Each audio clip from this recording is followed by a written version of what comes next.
সূরা কাহাফ এক ব্যক্তি তেলাওয়াত করতেছিল জুমার রাতে, অর্থাৎ বৃহস্পতিবার আপনার দিবাগত রাতে।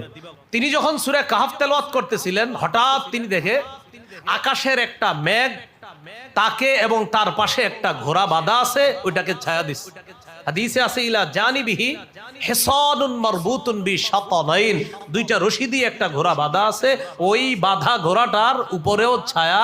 তো যখন নাকি ছায়াটা আসছে উপরে, ফাজাআলা ইয়ানফিরু, ঘোড়াটা লাফালাফি শুরু করছে, ছুটার জন্য খুব চেষ্টা করতেছে। সকাল হওয়ার পর নবীজির কাছে গেলেন, গিয়ে জানাইলেন, হুজুর সূরা কাহাফ পড়তেছিলাম, আকাশের এক খণ্ড মেঘের মতো কিছু একটা আসলো, আসার পর আমাকেও ছায়া দিল, আমার ঘোড়া সামনে ছিল এটারও ছায়া দিল, হঠাৎ ঘোড়া লাফানো শুরু করছে, ব্যাপারটা বুঝি নাই। রাসূলুল্লাহ সাল্লাল্লাহু আলাইহি সাল্লাম বললেন, তিলকাস সাকিনাতু তানাজ্জালাত বিল কুরআন, এটা হলো আসমানের প্রশান্তি, এই সাকিনা তুমি কোরআন পড়ার কারণে এটা নাজিল হয়েছে।